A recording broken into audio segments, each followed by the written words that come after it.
السلام علیکم لسنرز، آئیے پراسرار اور خوفناک واقعات سے بھرپور ایک نئی ہارر اسٹوری سنتے ہیں جس کے مصنف ہیں اظہر کلیم اور جس کا عنوان ہے قیام۔ تو آئیے شروع کرتے ہیں۔ میرے ایک فلسفی اور ادیب قسم کے دوست نے ایک دن مجھے بتایا، لندن کے بیچوں بیچ میں نے ایک آصف زدہ مکان دریافت کیا ہے۔ اسے معلوم تھا کہ میں ایسی چیزوں میں دلچسپی رکھتا ہوں اور جان کو خطرے میں ڈال کر بھی سائنسی بنیادوں پر ان چیزوں کی تحقیق میں لگا رہتا ہوں، اس لیے اس نے بطور خاص مجھ سے ذکر کیا تھا۔ کیا اس میں بدروحیں رہتی ہیں؟ میں نے پوچھا۔ تمہارے اس سوال کا بلکہ کسی بھی قسم کے سوالوں کا جواب تمہیں دے نہیں سکتا، بس میں تمہیں اس کے بارے میں بتا دیتا ہوں، میرے دوست نے کہا۔ تقریباً 1.5 ماہ پہلے میں اور میری بیوی کرائے کے مکان کی تلاش میں ایک گلی سے گزر رہے تھے کہ مجھے اس مکان پر کرائے کے لیے خالی ہے کا بورڈ نظر آیا۔ مکان پرانا لیکن معقول معلوم ہوتا تھا، پہلے وقوع بھی اچھا تھا۔ ہم نے اندر جا کر دیکھا بھالا اور 1 ماہ کا ایڈوانس دے کر لے لیا، لیکن تیسرے دن ہم اس میں سے نکل بھاگے۔ دنیا کی کوئی طاقت ہمیں اس مکان میں رہنے پر آمادہ نہیں کر سکتی تھی۔ آخر تم نے وہاں کیا دیکھا؟ میں نے جاننا چاہا۔ میں نہیں چاہتا تھا کہ تم مجھے توہم پرست سمجھو یا یہ خیال کرو کہ ہم واہموں کا شکار ہوئے ہوں گے اور اپنی بزدلی کے باعث وہاں سے نکل بھاگے ہوں گے، میرا دوست بولا۔ مزے کی بات یہ ہے کہ ہم نے جو کچھ دیکھا یا سنا اس نے ہمیں بھاگنے پر زیادہ مجبور نہیں کیا۔ ہمارے بھاگنے کی سب سے بڑی وجہ ایک عجیب سی ہیبت تھی جو اس مکان میں ایک رات گزارتے ہی ہمارے دلوں پر بیٹھ گئی تھی۔ 3 راتیں ہم نے نہ جانے کس طرح گزاری۔ پھر میری بیوی نے فیصلہ دے دیا کہ ہم چوتھی رات وہاں نہیں گزار سکتے، اور میں پہلی بار اس بے وقوف عورت سے متفق ہو گیا۔ ایک لمحہ خاموشی کے بعد وہ بات جاری رکھتے ہوئے بولا، چوتھے روز ہم نے اس عورت کو بلایا جو اس مکان کی نگرانی اور صفائی ستھرائی وغیرہ پر مامور تھی۔ وہ اسی مکان میں اوپر کی منزل پر رہتی تھی۔ ہم نے اسے بتایا کہ مکان ہمیں پسند نہیں آیا، دیکھنے میں ٹھیک ہے مگر رہائش کے سلسلے میں کئی مسائل موجود ہیں، اس لیے ہم جا رہے ہیں۔ اپنی دانست میں ہم بزدلی کے الزام سے بچنے کی کوشش کر رہے تھے۔ وہ عورت خشک لہجے میں بولی، مجھے وجہ معلوم ہے، آپ لوگ تو 3 رات رہ لیے، یہ بہت بڑی بات ہے۔ آپ سے پہلے تو 2 رات سے زیادہ کوئی اس مکان میں نہیں رکا۔ عام طور پر لوگ ایک ہی رات گزار کر بھاگ کھڑے ہوتے ہیں۔ آصف شاید تم پر کچھ مہربان رہا ہے۔ کیسا آصف؟ میں نے بہادر بننے کی کوشش کرتے ہوئے مسکرا کر کہا۔ وہی جو اس گھر میں رہتا ہے، بلکہ رہتے ہیں، عورت بولی۔ مجھے تو ان کی موجودگی سے کوئی پریشانی نہیں ہوئی کیونکہ میں انہیں برسوں پہلے جانتی تھی جب میں اسی مکان میں رہتی تھی، لیکن ملازمہ کی حیثیت سے نہیں۔ تاہم مجھے معلوم ہے کہ ایک روز انہی کے ہاتھوں میری موت واقع ہوگی۔ مجھے اس کی فکر نہیں، میں اب بوڑھی ہو چکی ہوں، ویسے بھی مجھے مر ہی جانا ہے۔ مرنے کے بعد میں بھی انہی میں شامل ہو جاؤں گی اور اسی مکان میں رہوں گی۔ اس عورت کے انداز گفتگو نے میرا خوف اور بڑھا دیا۔ میری اس سے مزید بات کرنے کی ہمت نہیں پڑی۔ اس نے نہایت فراغ دلی کا مظاہرہ کرتے ہوئے میرا مہینے بھر کا کرایہ بھی واپس کر دیا۔ ہم نے خدا کا شکر ادا کیا کہ سستے چھوٹ گئے۔ اپنے دوست کی زبانی یہ سب کچھ سن کر میں نے کہا، تم نے تو میرے تجسس کو بیدار کر دیا ہے، میرے اشتیاق کو بڑھا دیا ہے۔ تمہیں معلوم ہے کہ کسی آصف زدہ مکان میں قیام کرنا ہمیشہ میری سب سے بڑی خواہش رہی ہے۔ اس نے مجھے ایڈریس دے دیا اور میں بلا تاخیر اس مکان پر جا پہنچا، لیکن مکان بند تھا، اس میں کوئی موجود نہیں تھا۔ کئی دستکیں دینے کے بعد میں مایوس ہو کر واپس جانے لگا تھا کہ گلی میں کچرا چنتا ہوا ایک کم عمر لڑکا میرے قریب آیا اور بولا، اس مکان کے مالک مسٹر جیفرسن اس میں نہیں رہتے، وہ ایک دوسری جگہ رہتے ہیں۔ لیکن ایک عورت اس میں رہتی تھی، میں نے کہا۔ اس کا انتقال ہوئے 3 ہفتے گزر چکے ہیں۔ اس کے بعد سے مسٹر جیفرسن کا کوئی ایسا آدمی نہیں ملا جو مفت میں اس مکان میں رہنے کے لیے تیار ہو۔ انہوں نے میری ماں کو 2 پاؤنڈ فی ہفتہ دینے کی پیشکش کی تھی کہ وہ آ کر صرف مکان کی صفائی کر دیا کرے، لیکن میری ماں تیار نہیں ہوئی کیونکہ مکان آسیب زدہ ہے۔ جو عورت اس میں رہتی تھی وہ اس طرح مردہ پائی گئی تھی کہ اس کی گردن پر نیلا دائرہ پڑا ہوا تھا اور آنکھیں باہر کو ابل آئی تھیں۔ لوگ کہتے ہیں کہ شیطان نے اس کا گلا گھونٹ دیا تھا۔ لڑکے سے مالک مکان کا ایڈریس لے کر میں اس کے پاس پہنچا۔ وہ قریب ہی رہتا تھا، خاصا معقول آدمی معلوم ہوتا تھا۔ اس کا کوئی کنبہ وغیرہ نہیں تھا۔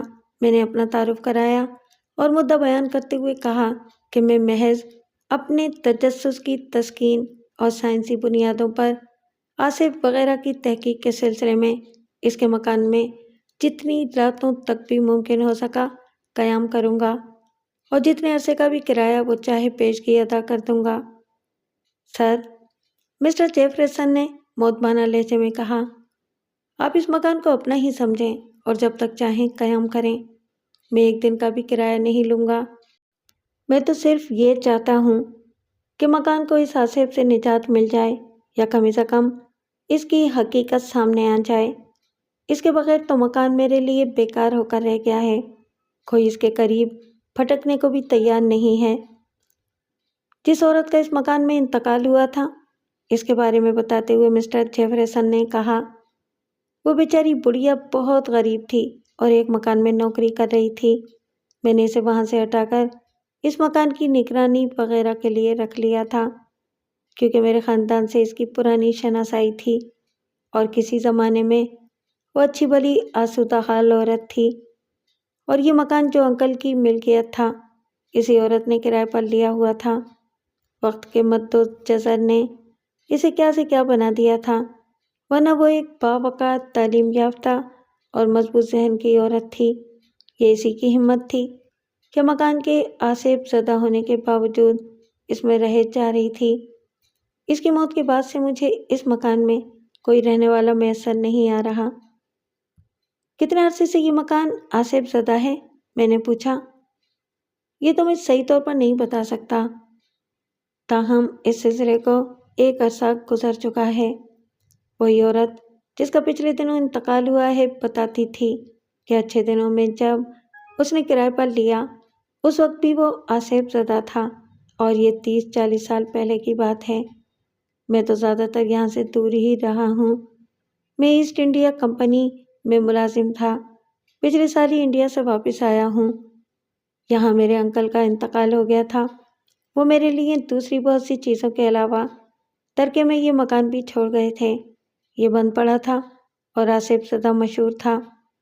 میں نے ان باتوں پر کان نہیں دھرا اور اس کی مرمت، آرائش اور اس میں کچھ جدتوں کا اضافہ کرنے پر اچھی خاصی رقم خرچ کر ڈالی، لیکن کوئی بھی کرایہ دار اس میں 3 راتوں سے زیادہ نہیں گزار سکا۔ بعض تو ایک ہی رات رہ کر نکل بھاگے۔ میں آپ کو ان کی کہانیاں نہیں سنا سکتا۔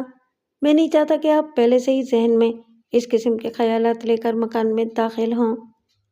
مالک مکان ہونے کے باوجود اس نے مجھے اس مکان میں قیام کرنے سے باز رکھنا چاہا، لیکن میرا تجسس حد سے زیادہ بڑھ چکا تھا اور میں اس قسم کے بہت سے لرزہ خیز تجربات سے گزر چکا تھا، اس لیے مجھے اپنے اعصاب پر بھروسہ تھا۔ میں نے اسے مکان کی چابی لی اور گھر آتے ہی کرائے کے مکان میں منتقل ہونے کی تیاری شروع کر دی۔ میں نے اپنے نوجوان ملازم پارکر کو بھی تیار ہونے کا حکم دیا۔ وہ بھی بدروحوں اور آصف وغیرہ کے معاملات میں میری طرح بے خوف تھا۔ وہ یہ سن کر الٹا خوش ہوا کہ ہم کسی خطرناک تجربے سے گزرنے جا رہے تھے۔ بعض اوقات تو ایسا بھی ہوا تھا کہ ہم کہیں آصف کی خبر سن کر پہنچے اور وہاں ہمیں کوئی آصف یا بدرو وغیرہ نظر نہیں آئی تو بڑی مایوسی ہوئی۔ میں نے ضروری تیاریوں کے لیے پارکر کو ہی پہلے اس مکان میں بھیج دیا۔ میں نے اسے چند ہتھیار وغیرہ بھی ساتھ لے جانے کی ہدایت کی تھی۔ رات تک میں نے اپنے دوسرے کام نمٹائے اور 9:30 بجے نہایت اطمینان سے مکالے کے مضامین کا مجموعہ جیب میں ڈال کر ٹہلتا ہوا اس مکان کی طرف روانہ ہو گیا۔ اپنے پالتو کتے کو بھی میں نے ساتھ لے لیا تھا۔ کتے بلی وغیرہ آصف کی موجودگی کو فوراً محسوس کر لیتے ہیں۔ خصوصاً میرا کتا تو بدروؤں وغیرہ کو تلاش کرنے کا بہت شوقین معلوم ہوتا تھا۔ آسمان پر دھندلا اور نامکمل چاند موجود تھا جو کبھی کبھی بادلوں کے پیچھے چھپ جاتا تھا۔ موسم کچھ عجیب سا تھا، کبھی حبس اور کبھی رگوپے میں سردی کسی لہر محسوس ہونے لگتی تھی۔ چاروں طرف گہرا سکوت طاری تھا۔ میری دستک کے جواب میں پارکر نے دروازہ کھولا۔ اس کے ہونٹوں پر مسکراہٹ تھی۔ اسے مسکراتے دیکھ کر مجھے قدرے مایوسی ہوئی۔ میں نے پوچھا، سناؤ، کسی بدرو وغیرہ سے واسطہ نہیں پڑا؟ ابھی تک تو ایسی کوئی خاص چیز نظر نہیں آئی سر، پارکر بولا۔ بس جب میں صفائی کر رہا تھا تو 3-4 مرتبہ مجھے اپنے عقب میں قدموں کی چاپ سنائی دی۔ ایک آدھ مرتبہ کان کے قریب سرگوشیاں بھی سنائی دیں، اس کے سوا کچھ بھی نہیں۔ تم خوفزدہ تو نہیں ہو نا؟ میں نے تصدیق چاہی۔ ہرگز نہیں سر، اس نے اطمینان سے مسکراتے ہوئے کہا۔ خواہ کچھ بھی ہو جائے وہ مجھے چھوڑ کر نہیں بھاگے گا، اس کی پراعتماد مسکراہٹ بتا رہی تھی۔ میں نے حال میں داخلوں کا دروازہ اپنے عقب میں بند کر دیا تھا۔ میرا کتا میرے ساتھ اس مکان میں داخل تو بڑے آرام سے ہوا تھا، لیکن اب وہ دم دبا کر الٹے قدموں کھسکنے لگا۔ پھر باہر جانے کی غرض سے دروازہ کھولنے کے لیے اسے پنجوں سے کھرچنے لگا۔ اس کا سر تھپتھپا کر اور اچھی طرح پچکار کر بڑی مشکل سے میں نے اسے اپنے پیچھے پیچھے آنے پر آمادہ کیا۔ حالانکہ اس کی عادت تھی، اجنبی جگہوں پر وہ مجھ سے آگے آگے دوڑا جاتا تھا۔ مکان خاصا طویل و عریض اور کئی کمروں پر مشتمل تھا۔ عقب میں صحن بھی تھا جس کی دیواریں بلند اور پتھر کی تھیں۔ میں نے دیکھا صحن اور پچھلے کمرے کا پتھریلا فرش سیلن زدہ تھا۔ تہخانے میں شراب کی 3 بوتلیں بھی رکھی ہوئی تھیں جن پر مکڑی کے جالے تنے ہوئے تھے۔ عقبی صحن میں سیلن اور اس پر جمی ہوئی گرد ملازم نے صاف نہیں کی تھی۔ وہ تنہا سارے مکان کی صفائی نہیں کر سکتا تھا، اس نے صرف ایک حصہ رہائش کے قابل بنا لیا تھا۔ میں نے ابھی صحن میں قدم رکھا ہی تھا کہ میرے آگے فرش پر نم آلود گرد میں ایک پاؤں کا نشان نمودار ہو گیا۔ دوسرے ہی لمحے سے آگے دوسرے پاؤں کا نشان بھی نظر آنے لگا، جیسے کوئی میرے آگے چل رہا ہو۔ وہ کسی بچے کے پاؤں کے نشانات تھے۔ وہ غیر مرئی بچہ دیوار کی طرف بڑھ رہا تھا۔ میں نے پارکر کو بازو سے پکڑ کر روک لیا اور اس کی توجہ نشانات کی طرف مبذول کرائی۔ دیوار کے قریب پہنچ کر نشانات کا سلسلہ رک گیا۔ وہ غیر مرئی بچہ واپس نہیں آیا۔ مکان پر گہرا سکوت طاری تھا۔ چند لمحے بعد ہم دونوں ڈرائنگ روم میں واپس آ گئے۔ میں ایک صوفے پر بیٹھ گیا اور پارکر کو دروازہ بند کرنے کا حکم دیا۔ وہ دروازہ بند کرنے کے لیے مڑا تو دیوار کے قریب رکھی ہوئی ایک کرسی خود بخود زمین سے ذرا سی بلند ہو کر تیزی سے میرے مقابل تقریباً 1 گز کے فاصلے پر آن ٹکی۔ چلو غنیمت ہے کہ یہاں کم از کم میزیں تو نہیں الٹ رہی، میں نے بے خوفی کے اظہار کے لیے کہا اور جرات مندی سے کہا بھی لگایا۔ لیکن عین اسی لمحے میرا کتا ایک بار پھر اپنی دم پچھلی دونوں ٹانگوں کے درمیان دبا کر بھونکنے لگا۔ پارکر کرسی کو حرکت کرتے دیکھ نہیں سکا تھا۔ وہ کتے کو چپ کرانے لگا۔ میری نظر کرسی پر جمی ہوئی تھی۔ میں نے محسوس کیا کہ اس پر ایک انسانی جسم کا دھندلا سا خاکہ نظر آ رہا تھا جس سے اس کے بارے میں کوئی اندازہ لگانا مشکل تھا، لیکن وہ محض میرا وہم یا فریب نظر بھی ہو سکتا تھا۔ میں نے پارکر کو کرسی واپس دیوار کے پاس رکھنے کا حکم دیا۔ وہ کرسی رکھ کر پلٹتے ہوئے بولا، سر، یہ میرے کندھے پر گھسا، کیا آپ نے رسید کیا تھا؟ نہیں، میں نے جواب دیا، لیکن بازیگر حرکت میں آ چکے ہیں۔ اس سے پہلے کہ وہ ہمیں خوف زدہ کریں، ہمیں ان کو قابو میں کرنے کی تدبیر کرنی چاہیے۔ جلدی ہمیں ڈرائنگ روم سے اٹھنا پڑا۔ وہاں بے پناہ سردی محسوس ہونے لگی تھی۔ ہم اوپر بیڈ روم میں آ گئے۔ دیگر تمام کمروں کے دروازے ہم نے مقفل کر دیے تھے۔ پارکر نے سب سے اچھا بیڈ روم میرے لیے منتخب کیا تھا۔ درمیانی دیوار میں ایک دروازہ موجود تھا جس کے ذریعے ایک سے دوسرے کمرے میں آمد و رفت رکھی جا سکتی تھی۔ پارکر ابھی میرے ساتھ ہی تھا۔ ہم ہر کمرے کے در و دیوار کا معائنہ کر چکے تھے۔ میرے کمرے کی اگلی دیوار میں بھی ایک دروازہ تھا۔ پارکر نے مجھے پچھلا کمرہ دکھانے کے لیے اس دروازے کو کھولنا چاہا تو حیرت سے اس کی پیشانی پر شکنیں ابھر آئیں کیونکہ دروازہ اندر سے بند تھا۔ حیرت ہے، وہ بولا، میں نے اسے اندر کی طرف سے تو بند نہیں کیا تھا، یہ کیسے بند ہو گیا؟ عین اسی وقت دروازہ خود بخود اندر کی طرف سے کھل گیا، بغیر کسی آواز اور بغیر کسی کھٹکے کے۔ ایک لمحے کے لیے میں اور پارکر حیرت سے ایک دوسرے کی طرف دیکھتے رہ گئے۔ پھر ہم تیزی سے اندر پہنچے، لیکن وہاں کوئی بھی جاندار یا متحرک چیز موجود نہیں تھی۔ وہ چھوٹا سا ایک نیم تاریک کمرہ تھا جس میں داخل ہوتے ہی نہ جانے کیوں میرے رونگٹے کھڑے ہو گئے، حالانکہ وہاں کوئی بھی ڈراؤنی چیز دکھائی نہیں دے رہی تھی۔ بس ایک کونے میں چند خالی ڈبے اور کرسیاں اور رسیاں پڑی تھیں۔ کمرے میں آتش دان تک نہیں تھا۔ ایک چھوٹی سی کھڑکی تھی، وہ بھی مضبوطی سے بند تھی۔ کمرے میں داخلے کا وہی ایک راستہ تھا جسے ہم اندر آئے تھے۔ کمرے میں خستہ حالی بھی نمایاں تھی۔ شاید مکان کی مرمت اور آرائش نو میں اس کمرے کو شامل کیا گیا تھا۔ ہم ابھی کھڑے کمرے کا جائزہ لے رہے تھے کہ وہی دروازہ جسے ہم اندر آئے تھے خود بخود ایک جھٹکے سے بند ہو گیا۔ اب ہم اس کمرے میں مقید تھے۔ پہلی بار میں نے اپنے جسم میں خوف کی لہر محسوس کی، تاہم پارکر خوف زدہ نہیں تھا۔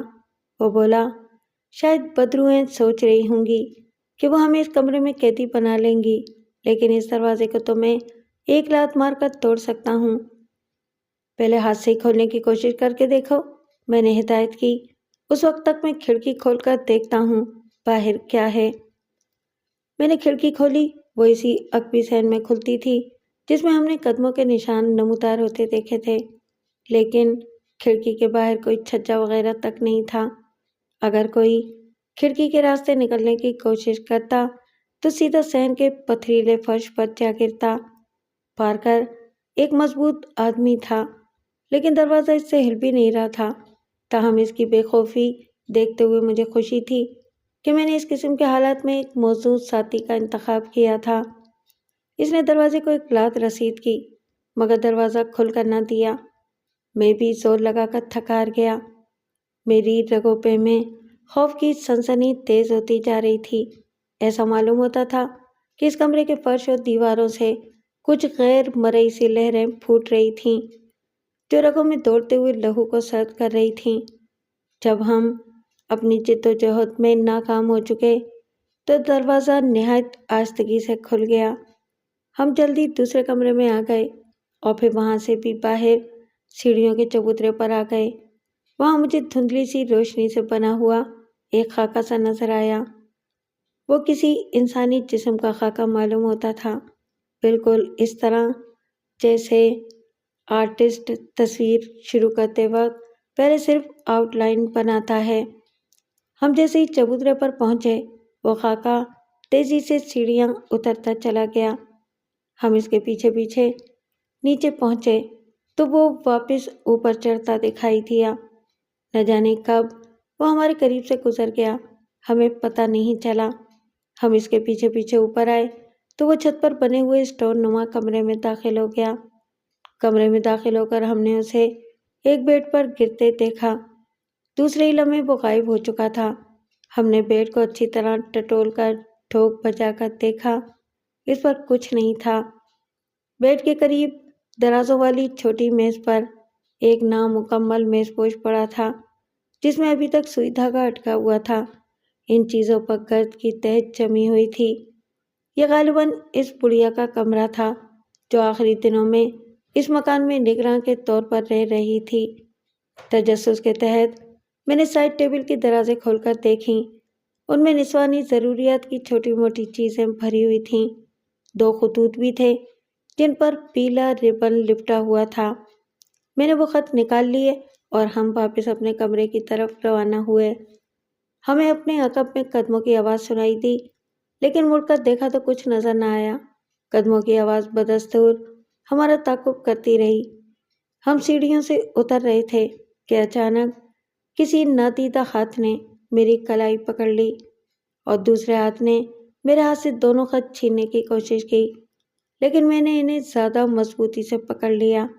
بالآخر نادیدہ ہاتھوں نے اپنی کوشش ترک کر دی۔ میں اپنے بیڈ روم میں واپس پہنچا تو مجھے احساس ہوا کہ خلاف عادت میرے کتے نے میرا پیچھا نہیں کیا تھا اور کمرے میں ہی موجود رہا تھا۔ میں نے دیکھا اب وہ آتش دان کے پاس گھسا جا رہا تھا اور تھر تھر کانپ رہا تھا۔ میں خط کو پڑھنے کے لیے بے چین تھا، اس لیے انہیں لفافوں سے نکالنے لگا۔ اس دوران پارکر نے میرے ریوالور اور خنجر کو لا کر میری بیڈ کی سائڈ ٹیبل پر رکھ دیا اور کتے کو پچکارنے لگا، لیکن اس پر جیسے کوئی اثر نہیں ہو رہا تھا۔ خطوط مختصر تھے اور ان پر 35 سال پہلے کی تاریخیں پڑی ہوئی تھیں۔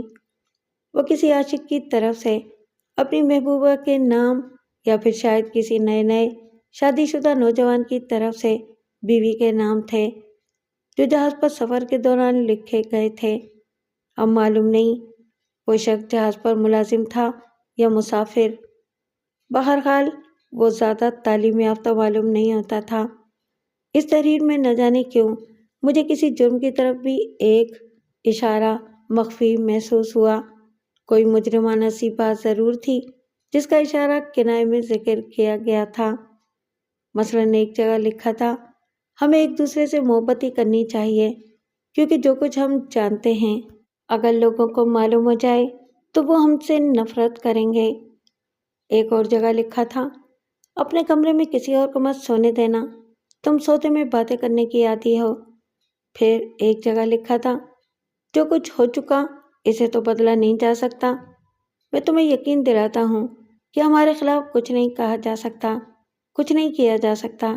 البتہ اگر مردے زندہ ہو جائیں تو بات دوسری ہے، لیکن تمہیں معلوم ہے کہ ایسا ہوتا نہیں۔ ان سطور کے نیچے نسوانی سی تحریر میں کسی نے اضافہ کیا تھا، ایسا ہو چکا ہے۔ دوسرا خط جو آخری معلوم ہوتا تھا، اس کے نیچے اسی نسوانی تحریر میں لکھا تھا، آج خبر ملی ہے کہ 4 جون سے اس کا جہاز سمندر میں غائب ہے۔ یہ وہی تاریخ ہے جب جملہ ادھورا چھوڑ دیا گیا تھا۔ میں بہت دیر تک ان خطوط کے مندرجات پر غور کرتا رہا۔ آخر میں نے محسوس کیا کہ زیادہ سوچ بچار کہیں میرے اعصاب پر کوئی منفی اثر نہ ڈالے۔ ابھی رات باقی تھی، مجھے کسی بھی غیر متوقع واقعے کے لیے تیار رہنا اور اپنے اعصاب کو مضبوط رکھنا تھا۔ چنانچہ میں نے مقالے کے مضامین کا مجموعہ نکالا اور آرام سے نیم دراز ہو کر پڑھنے لگا۔ 11:30 بجے تک میں پڑھتا رہا، پھر میں نے نوکر کو اس کے کمرے میں جانے کی اجازت دے دی اور خود بھی سونے کے لیے لیٹ گیا۔ پارکر کو میں نے درمیانی دروازہ کھلا رکھنے کی ہدایت کی تھی۔ اپنی گھڑی اتار کر میں نے سائڈ ٹیبل پر رکھ دی۔ آتش دان میں آگ روشن تھی اور اس کے سامنے قالین پر کتا بظاہر سکون سے سویا ہوا تھا۔ مجھے نیند نہیں آ رہی تھی، اس لیے میں نے ایک بار پھر کتاب کھول لی۔ تقریباً 20 منٹ بعد مجھے اپنے رخسار پر نہایتی سرد ہوا کا جھونکا محسوس ہوا۔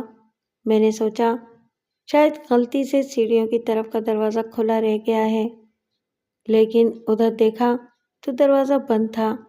اسی لمحے موم بتیوں کے شعلے بری طرح لہرانے لگے، گویا تیز ہوا چل رہی ہو۔ میں بھی ابھی انہیں دیکھ ہی رہا تھا کہ سائڈ ٹیبل سے میری گھڑی آہستگی سے ہوا میں بلند ہوئی اور پھر غائب ہو گئی۔ میں نے جھپٹ کر میز پر رکھا ہوا اپنا ریوالور ایک ہاتھ میں اور خنجر دوسرے ہاتھ میں پکڑ لیا۔ میں نہیں چاہتا تھا کہ میرے ہتھیار بھی گھڑی کی طرح غائب ہو جائیں۔ اسی دوران کسی نادیدہ ہاتھ نے میرے بیڈ کے سرانے والے تختے پر 3 مرتبہ زور زور سے دھب دھب کی آواز پیدا کی، جیسے کوئی کسی بند دروازے پر دستک دے رہا ہو۔ برابر کے کمرے سے پارکر نے پوچھا، کیا آپ مجھے بلا رہے ہیں؟ نہیں، لیکن ہوشیار رہنا، میں نے جواب دیا۔ اس دوران میں میرا کتا سوتے سوتے اچانک اٹھ کر کھڑا ہو گیا اور کان تیزی سے ہلاتے ہوئے میری طرف اجنبی اور وحشت زدہ سی نظروں سے دیکھنے لگا۔ اس کے جسم کے بال کھڑے ہو گئے تھے اور وہ اکڑا ہوا سا کھڑا تھا۔ مجھے کتے کا تجزیہ کرنے کی مہلت نہیں ملی کیونکہ اچانک ہی میرا ملازم پار کر درمیانی دروازے پر نمودار ہوا۔ اس کا چہرہ دہشت سے اس طرح بگڑا ہوا تھا کہ اگر اس عالم میں وہ مجھے سرے راہ ملتا تو میں اس کی صورت پہچان نہ پاتا۔ وہ تقریباً دوڑتا ہوا میرے قریب سے گزرتا چلا گیا۔ اس کے ہونٹ نہیں ہلے مگر سرگوشی کے سے انداز میں مجھے اس کے یہ الفاظ سنائی دیے، بھاگیے بھاگیے، وہ میرے پیچھے لگ گئی ہے۔ سیڑھیوں کا دروازہ کھول کر وہ ایک ایک پھلانگ میں 3 سیڑھیاں اترتا چلا گیا۔ میں اس کے پیچھے دوڑا اور چلایا، رک جاؤ رک جاؤ، لیکن اس نے ایک نہ سنی اور چند سیکنڈ بعد میں نے مکان کا گلی والا دروازہ کھلنے اور بند ہونے کی آواز سنی۔ پھر سکوت چھا گیا۔ میرا بہادر اور وفادار ملازم مجھے آصف زدہ مکان میں تنہا چھوڑ کر بھاگ چکا تھا۔ میں کمرے میں واپس آ گیا۔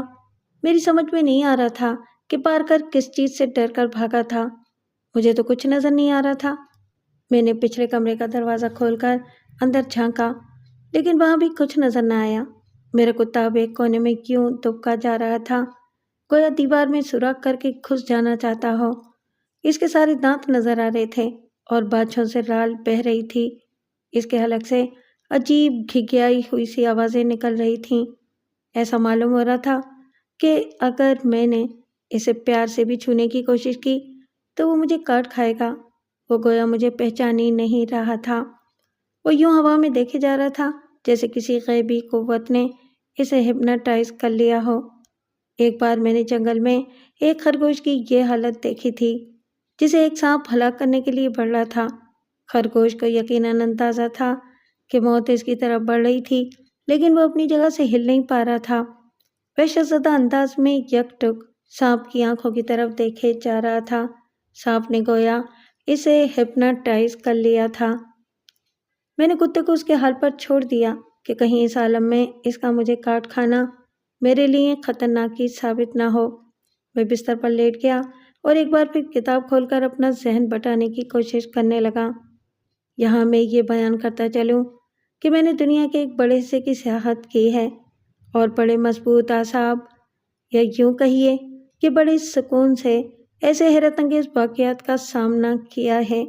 اگر میں سنانے بیٹھوں تو ان میں سے کسی پر یقین نہ کیا جا سکے، لیکن میں انہیں مافوق الفطرت یا عصبی واقعات قرار نہیں دیتا۔ اصل میں میرے نظریے کے مطابق دنیا میں جو چیز مافوق الفطرت، عصبی یا جناتی قرار دی جاتی ہے وہ سب در حقیقت ہماری سمجھ میں نہ آنے والی چیزیں ہیں۔ ابھی ہمارا علم اس حد تک نہیں پہنچا کہ ہم انہیں مکمل طور پر سمجھ سکیں۔ میں بس اسی کوشش میں لگا رہتا تھا کہ ایسے کسی بھی معاملے کو سائنسی یا دوسرے لفظوں میں حقیقی بنیادوں پر سمجھ سکوں۔ مجھے کوئی ایسی خاص کامیابی نہیں ہوئی تھی کہ میں اپنے تجربات کو کتابی شکل دے سکتا یا دنیا کو اپنی تحقیقات کے نتائج سے چونکا سکتا، لیکن بہرحال میں اپنی سی کوششوں میں لگا رہتا تھا۔ میرا یہ پختہ یقین تھا کہ ہر چیز اور ہر عمل کی کوئی نہ کوئی بنیاد ہوتی ہے۔ یہ چیزیں جنہیں ہم اپنی کم علمی کی وجہ سے مافوق الفطرت، عصبی یا پراسرار کہہ کر جان چھڑا لیتے ہیں، ان کی بھی کوئی نہ کوئی بنیاد ضرور ہوتی ہے۔ قدرت نے جن لوگوں کو جتنی زیادہ ذہنی صلاحیتوں سے نوازا ہے وہ اتنا ہی بہتر طور پر ان معاملات کو سمجھتے رہے ہیں، اب بھی سمجھتے ہیں اور آئندہ بھی سمجھتے رہیں گے۔ کوئی کسی بھید کو پہنچ جاتا ہے، کوئی کسی بھید کو، لیکن ہر بات مکمل طور پر کسی کی سمجھ میں نہیں آ سکتی۔ مجھے یقین تھا کہ اس مکان میں جو کچھ ہو رہا تھا یا ہونے والا تھا اس کی کہیں نہ کہیں کوئی جڑ یا بنیاد ضرور تھی۔ ان کا کوئی مرکز تھا جہاں سے سب کچھ اس کے دائرۂ اثر میں ضرور رہتا تھا۔ کتاب پڑھتے پڑھتے میں نے محسوس کیا کہ اس کے صفحات پر اندھیرا پھیل رہا تھا۔ میں نے نظر اٹھا کر دیکھا، موم بتیاں بدستور روشن تھیں، لیکن اس کے باوجود کتاب کے صفحات پر اندھیرا پھیل رہا تھا۔ یہ نظر نہیں آ رہا تھا کہ اندھیرا کہاں ہے اور کس وجہ سے پھیل رہا تھا۔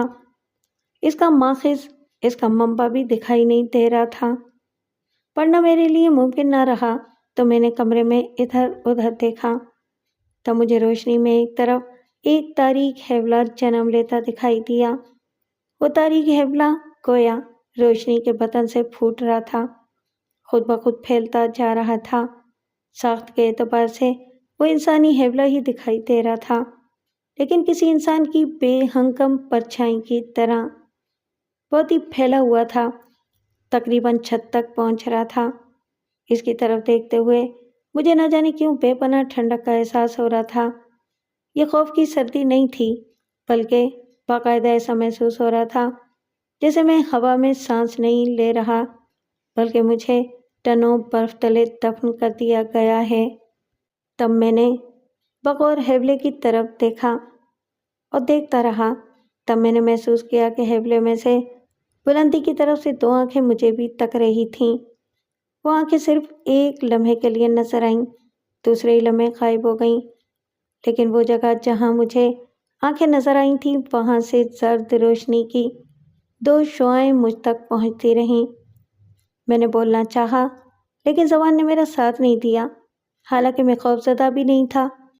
میں نے اٹھنا چاہا تو اٹھ بھی نہ سکا۔ مجھ پر جیسے کسی نادیدہ قوت نے منو بوجھ لاد دیا تھا۔ وہ قوت گویا مجھے جسمانی طور پر ہی نہیں، ذہنی طور پر بھی بے بس بنا رہی تھی۔ میں سخت کوشش کر رہا تھا کہ ذہنی طور پر مغلوب نہ ہونے پاؤں، کیونکہ خوف کی ابتدا وہیں سے ہوتی ہے، جب انسان ذہنی طور پر مغلوب ہو جاتا ہے۔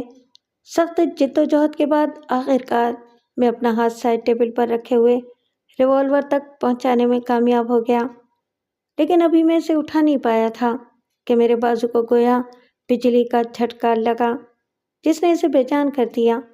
بازو ڈھیلے ڈھالے سے انداز میں بیڈ سے نیچے جھول گیا۔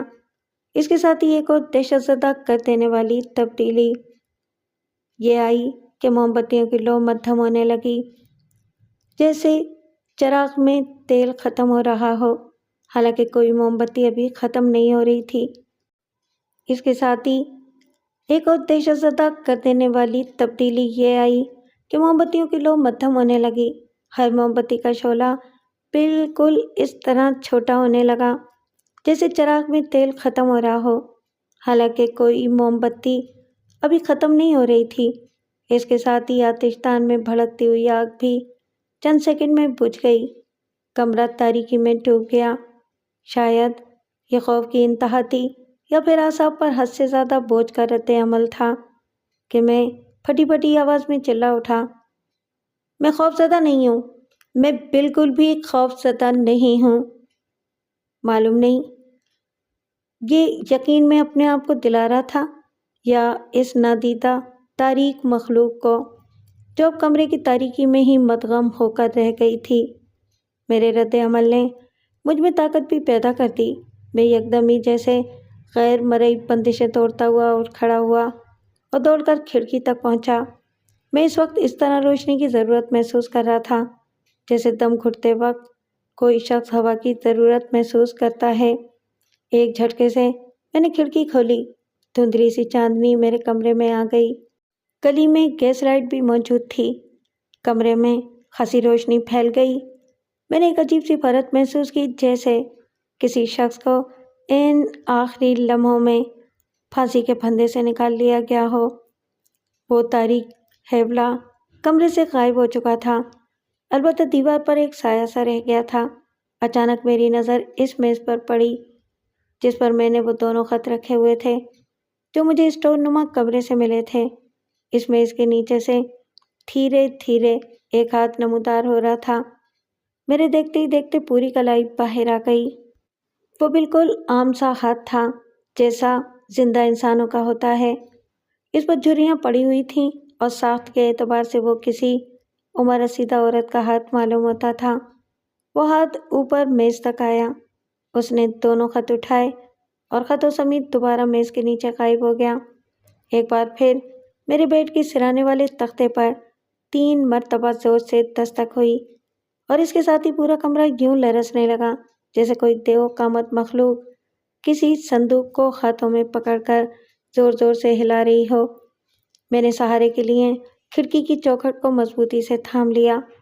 اچانک کمرے کے دوسرے کونے سے گویا فرش سے آتشی بلبلے ایک بوچھاڑ کی سی صورت میں ہوا میں بلند ہونے لگے اور کمرے میں چکرانے لگے، لیکن غنیمت یہ تھا کہ جہاں میں کھڑا تھا وہاں تک نہیں آ رہے تھے۔ آگ سے بنے ہوئے نظر آنے والے یہ بلبلے ہر رنگ کے تھے، سرخ، نارنجی، ہرے، نیلے، پیلے اور بنفشی۔ یہ گول گول سے بلبلے کچھ اس طرح ایک دوسرے کے گرد مخصوص دائرے میں چکرا رہے تھے جیسے ہمارے نظام شمسی کی نمائندگی کر رہے ہوں۔ وہ سب گویا ننھے ننھے سیارے تھے جو ایک مخصوص نظام کے تحت گردش کر رہے تھے۔ اسی دوران دیوار کے قریب سے ایک کرسی ہوا میں بلند ہوئی اور اس میز کے پاس جا ٹکی جس سے خط غائب ہو چکے تھے۔ پھر اس کرسی میں سے جیسے ایک عورت کا دھندلا سا ہیولا پھوٹا، لیکن اس ہیولے میں زندگی کی کوئی علامت نہیں تھی۔ وہ گویا موت کے ہاتھوں کی بنی ہوئی کوئی تصویر تھی جس کے سب رنگ اڑ چکے تھے، تاہم وہ ایک جوان عورت کی تصویر تھی، متحرک تصویر۔ اس کے دھندلے اور پیلے پیلے سے بال اس کے کندھوں پر پھیلے ہوئے تھے۔ وہ اپنی ناک کی سیدھ میں دیکھ رہی تھی۔ ایک بار پھر میں نے کمرے میں اسی لمبی چوڑی پرچھائی کو نمودار ہوتے دیکھا جسے میں کچھ دیر پہلے بھی دیکھ چکا تھا۔ کمرہ اب مرتعش نہیں رہا تھا۔ اس پرچھائی کی نظریں گویا کرسی پر بیٹھی ہوئی دھندلی عورت پر جمی ہوئی تھیں۔ اسی دوران دروازے کی طرف سے ایک اور پرچھائی نمودار ہوئی۔ دروازہ حالانکہ بدستور بند تھا، لیکن ایسا لگا جیسے وہ پرچھائیاں اس سے گزر کر اندر آئی تھیں۔ وہ ایک مرد کی پرچھائی تھی جو پچھلی صدی کے لباس میں تھا۔ وہ اس عورت کی طرف بڑھا جو کرسی پر بیٹھی ہوئی تھی۔ گو میں انہیں صاف طور پر دیکھ رہا تھا، لیکن مجھے احساس تھا کہ وہ غیر مرئی وجود تھے، یعنی اگر میں انہیں چھونے کی کوشش کرتا تو یقیناً میرا ہاتھ ان میں سے گزر جاتا۔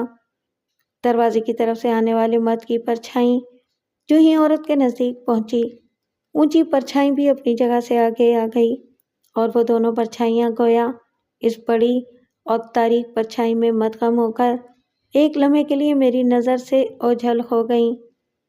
جب وہ مرد اور عورت دوبارہ مجھے نظر آئے تب بھی وہ گویا اونچی پرچھائی ہی کے زیر سایہ کھڑے تھے۔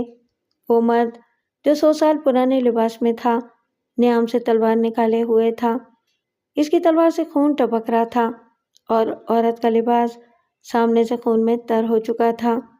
اونچی اور تاریک پرچھائی ایک بار پھر ان پر چھا گئی اور وہ دونوں گویا اسی پرچھائی میں مدغم ہو کر میری نظروں سے اوجھل ہو گئے۔ اس کے ساتھ ہی کمرے کے گوشے میں آتشی بلبلوں کی رفتار اور حرکت تیز تر ہو گئی۔ پھر میرے دائیں ہاتھ پر وارڈروب کا دروازہ کھلا اور مزید ایک ہیولا برآمد ہوا۔ یہ ایک عمر رسیدہ عورت کا ہیولا تھا۔ اس کے ہاتھ میں وہی دونوں خط تھے جو چند لمحے پہلے ہی میرے سامنے سے اٹھائے گئے تھے۔ عمر رسیدہ عورت کے عقب میں قدموں کی آواز ابھر رہی تھی۔ اس نے مڑ کر دیکھا، پھر وہیں کھڑے کھڑے خط پڑھنے شروع کر دیے۔ تب میں نے دیکھا کہ اس کے پیچھے بھی ایک ہیولا کھڑا تھا جو اس کے کندھے پر آگے کو جھک کر خط پڑھ رہا تھا۔ وہ ایک مرد کا ہیولا تھا، ایک ایسے مرد کا ہیولا جو گویا سمندر کی تہ سے نکل کر آ رہا تھا۔ اس کا چہرہ سفید دکھائی دے رہا تھا جیسے وہ اوپر تک پانی میں پڑا رہا ہو۔ اس کے بالوں میں سمندری گھاس پھوس اٹکی ہوئی تھی اور ان سے پانی ٹپک رہا تھا۔ عمر رسیدہ عورت کے قدموں میں ایک لاش پڑی تھی۔ ایک بچہ اس لاش پر جھکا ہوا تھا۔ اس بچے کی آنکھوں میں دہشت ہی دہشت تھی، وہ سخت خوف زدہ تھا۔ میں نے ذرا غور سے عمر رسیدہ عورت کی طرف دیکھا تو اس کی جھریاں دور ہوتی چلی گئیں اور دیکھتے ہی دیکھتے اس کا چہرہ ایک جوان عورت کا چہرہ دکھائی دینے لگا۔ لیکن پھر اونچی پرچھائی نے سب کو اپنی تاریکی میں چھپا لیا۔ اس پرچھائی میں مجھے وہی زرد چمکیلی آنکھیں دکھائی دیں۔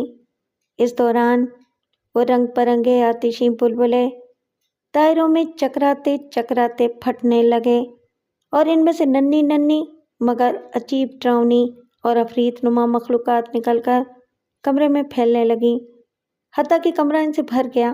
ایسا معلوم ہونے لگا جیسے کسی غلیظ جوہر کا کسی بہت بڑی خوردبین سے جائزہ لیا جا رہا ہے، اور اس میں نہ جانے کیا کیا الا بلا تیرتی دکھائی دے رہی ہے۔ یہ سب چیزیں میرے ارد گرد بھی تیر رہی تھیں۔ اچانک میں نے اپنی گردن پر برف کی طرح یخ اور لوہے کی طرح سخت انگلیوں کی گرفت محسوس کی۔ نہ جانے کیوں مجھے یقین ہو چکا تھا کہ یہ چیزیں صرف اسی وقت مجھے کوئی نقصان پہنچا سکیں گی جب میں خوف کو اپنے دل میں جگا دوں گا۔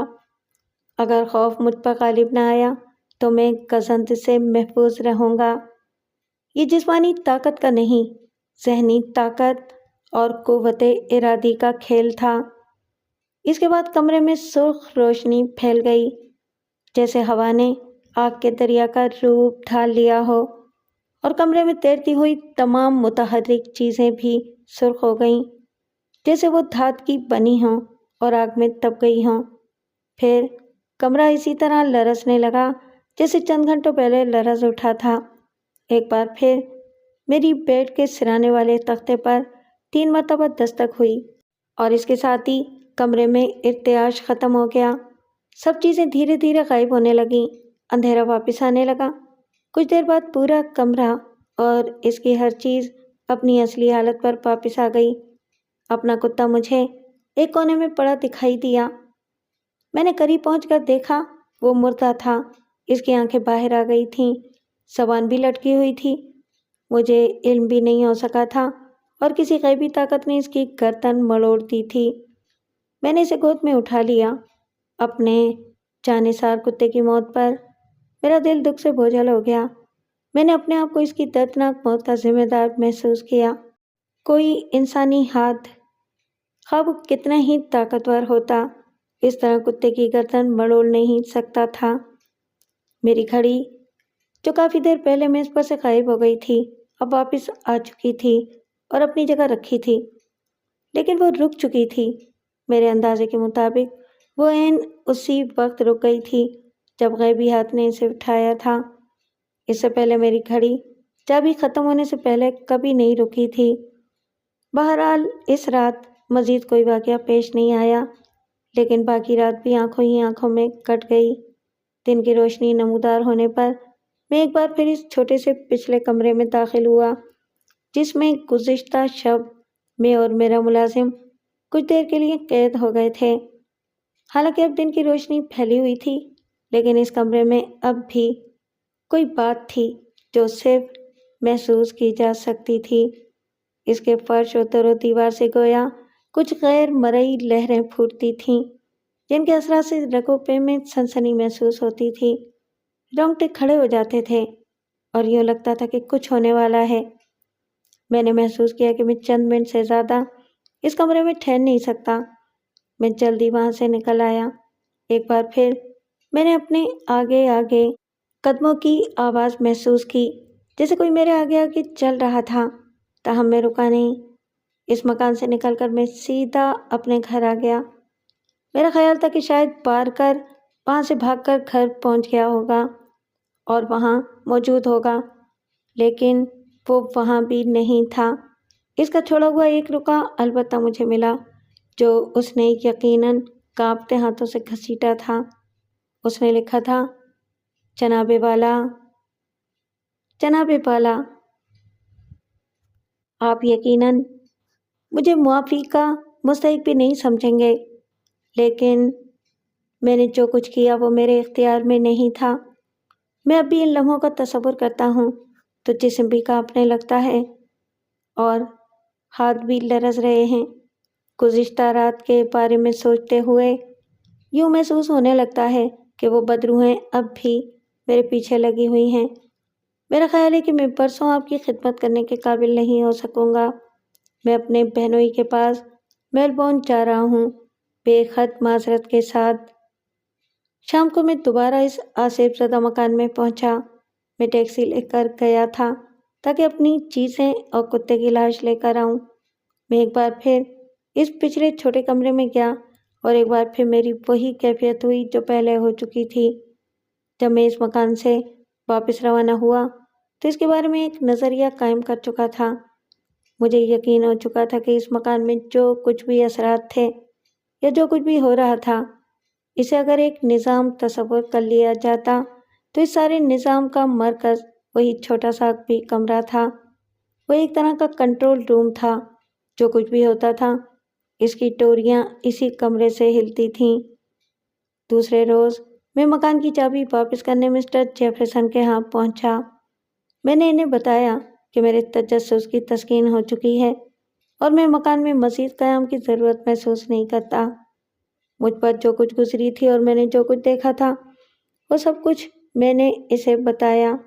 پھر پوچھا، وہ دونوں خطوط جو میں نے پڑھے ہیں، آپ کے خیال میں وہ اسی عورت کے نام تو نہیں تھے جس نے اپنی زندگی کا آخری دور اس مکان کی نگراں کے طور پر گزارا تھا اور وہیں مردہ پائی گئی تھی؟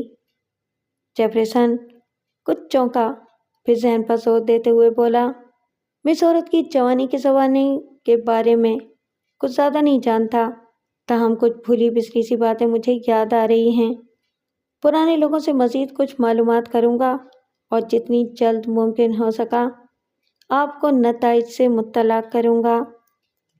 میں نے جیفرسن کو بھی تفصیل سے سائنسی اور روحانی بنیادوں پر اپنے نظریے سے آگاہ کیا کہ میرے خیال میں اچھی اور بری روحیں سب کسی نہ کسی نظام کے تحت کام کرتی ہیں، جس طرح دنیا کا ایک نظام ہے، اور میرے خیال میں اس نظام کا مرکز پچھلے کمرے میں یا اس کے پیچھے یا پھر نیچے کہیں ہے۔ بڑی طویل گفتگو کے بعد میں اپنا نظریہ اسے سمجھانے میں کامیاب ہو سکا۔ آخر میں نے کہا، میرا خیال ہے کہ اس مکان کو قابل استعمال بنایا جا سکتا ہے۔ وہ کس طرح؟ جیفرسن نے اشتیاق سے پوچھا۔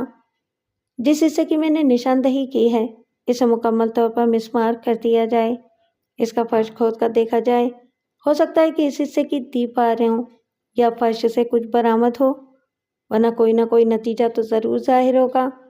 اس کے بعد صرف ضروری مقامات پر پلاسٹر کر کے اس حصے کو کھلا چھوڑ دیا جائے۔ مکان میں کمرے تو کافی ہیں، کوئی خاص فرق نہیں پڑے گا۔ مکان کا پچھلا صحن کشادہ ہو جائے گا۔ مجھے یقین ہے کہ اس طرح آسیبی نظام کا کنٹرول روم ختم ہو جائے گا، میں نے کہا۔ جیفرسن کو سوچ میں ڈوبا دیکھ کر میں نے کہا، اس مقصد کے لیے میں توڑ پھوڑ اور مرمت کا خرچ بھی برداشت کرنے کے لیے تیار ہوں، کیونکہ اس طرح میرا تجربہ پائے تکمیل تک پہنچ جائے گا۔ نہیں، خرچ کی تو کوئی بات نہیں، جیفرسن بولا، وہ تو میں آسانی سے برداشت کر سکتا ہوں۔ اگر مکان قابل استعمال ہو جائے تو مجھے بڑی خوشی ہوگی۔ باقی رہا اس بڑھیا کا مسئلہ تو میں اس کے بارے میں معلومات کر کے چند روز بعد آپ کو مطلع کروں گا۔ اگر میں خود نہ آ سکا تو آپ کو خط لکھ دوں گا۔ میں گھر لوٹ آیا۔ تقریباً 10 دن بعد مجھے جیفرسن کا خط موصول ہوا۔ اس نے لکھا تھا، میں نے اس عورت کے بارے میں معلومات حاصل کی ہیں اور وہ خطوط بھی پڑھے ہیں جو آپ نے آسیب زدہ مکان میں دیکھے تھے۔ وہ خطوط جن تاریخوں میں لکھے گئے ہیں ان سے تقریباً 1 سال پہلے، یعنی آج سے تقریباً 40 سال پہلے اس عورت کی شادی ہوئی تھی۔ اس نے اپنے رشتہ داروں سرپرستوں کی مرضی کے خلاف ایک امریکی سے شادی کی تھی جو خاصا مشکوک سا آدمی تھا۔ بعض لوگوں کے خیال میں تو وہ بحری قزاق تھا۔ وہ عورت خود ایک معزز اور تجارت پیشہ خاندان کی تھی اور شادی سے پہلے ایک نرسری میں گورنس کے طور پر کام کر چکی تھی۔ اس عورت کا ایک رنڈوا بھائی بھی تھا جس کے بارے میں خیال کیا جاتا تھا کہ وہ دولت مند آدمی تھا۔ اس کا تقریباً 6 سال کا ایک بیٹا بھی تھا۔ عورت کی شادی کے تقریباً 1 ماہ بعد ہی اس کا وہ رنڈوا بھائی دریائے ٹیمز میں مردہ پایا گیا۔ اس کی لاش دریا میں تیرتی ہوئی پائی گئی تھی۔ اس کے گلے پر کچھ خفیف سے نشانات بھی تھے، لیکن اتنے واضح نہیں تھے کہ اس کی موت کی کوئی باقاعدہ انکوائری یا تفتیش ہوتی۔ یہی نتیجہ اخذ کیا گیا کہ وہ ڈوب کر مرا ہے۔ عورت اور اس کے شوہر نے 6 سالہ بچے کو بھی اپنی تحویل میں لے لیا، جو رشتے کے اعتبار سے عورت کا بھتیجا تھا۔ آن جہانی کی وصیت بھی یہی تھی کہ اگر اس کا انتقال ہو جائے تو اس کی بہن بچے کی سرپرست ہوگی اور بچے کے انتقال کی صورت میں وہ بھائی کی دولت و جائیداد کی وارث ہوگی۔ صرف 6 ماہ کے عرصے کے بعد بچہ بھی مر گیا۔ بیچارے بھائی نے تو بہن کو دنیا میں اپنی واحد مونس و غمخوار سمجھ کر اسے اپنے بچے کی سرپرست بنایا تھا، لیکن نہ جانے کیوں وہ پھوپھی کی حیثیت سے تو کیا انسانیت کے ناطے بھی اس بچے سے اچھا سلوک نہیں کر سکی۔ اس طویل و عریض گھر کی 4 دیواری میں اس سے نہ جانے کیا سلوک روا رکھا گیا، اس کے ساتھ نہ جانے کیا کچھ کیا گیا کہ صرف 6 ماہ بعد وہ ہنستا کھیلتا بچہ بھی مر گیا۔ ان 6 مہینوں میں کسی پڑوسی نے اس بچے کو گھر سے نکلتے یا دوسرے بچوں کے ساتھ کھیلتے نہیں دیکھا، بلکہ راتوں کو کبھی کبھار اس کی چیخوں کی آوازیں سنائی دیتی۔ لیکن ہمارے معاشرے میں ایک دوسرے سے لا تعلقی کا جو رویہ اپنا لیا گیا ہے، اس کے تحت ہم بعض ضروری معاملات میں بھی محض یہ کہہ کر متجسس نہیں ہوتے کہ جی ہم دوسروں کے معاملات میں ٹانگ اڑانے والے کون ہوتے ہیں۔ بہرحال بچے کی موت کے بعد سرجن نے اس کا معائنہ کیا۔ وہ سوکھ کر کانٹا ہو چکا تھا۔ لگتا تھا کہ اسے شاید پیٹ بھر کر کھانا نصیب نہیں ہوا۔ اس کے جسم پر چوٹوں اور خراشوں کے نشانات بھی تھے۔ آثار بتاتے تھے کہ سخت سردیوں کی ایک رات میں اس نے اکبی سین کے راستے مکان سے فرار ہونے کی کوشش کی تھی۔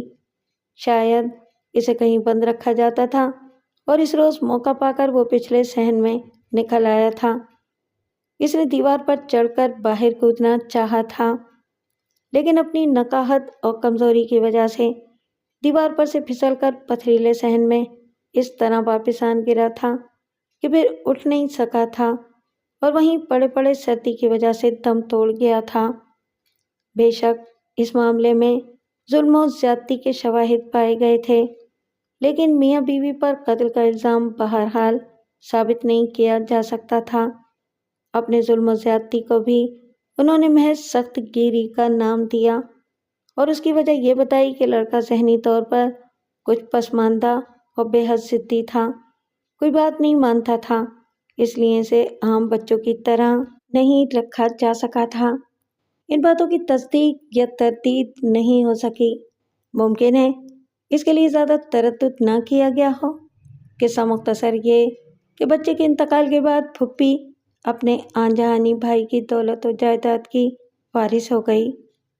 شادی کو 1 سال بھی نہیں گزرا تھا کہ عورت کے امریکی شوہر نے ایک چھوٹا بحری جہاز خریدا اور تجارت کے ارادے سے انگلینڈ سے روانہ ہو گیا، لیکن اسے واپس آنا نصیب نہیں ہوا۔ وہ جہاز سمیت کہیں ڈوب گیا اور لاپتہ ہو گیا۔ بیوہ پر بھی یک کے بعد دیگرے تباہیوں نے حملہ کر دیا۔ جس بینک میں اس نے رقم رکھی وہ دیوالیہ ہو گیا۔ کچھ بچی کچی رقم اس نے ایک جگہ کاروبار میں لگائی، وہ کاروبار ڈوب گیا۔ رفتہ رفتہ وہ اس حال کو پہنچی کہ گھروں میں خادمہ کے طور پر کام کرنے پر مجبور ہو گئی۔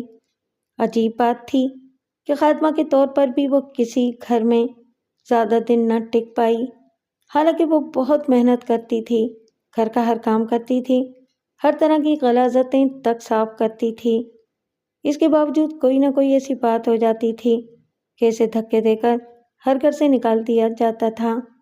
انہی حالات کے دوران میں نے اس پر ترس کھا کر اسے اپنی ملازمت میں لے لیا اور اسی مکان میں نگرانی کے لیے چھوڑ دیا تھا جہاں کبھی وہ خود شادی کے بعد کرایہ دار کے طور پر رہی تھی۔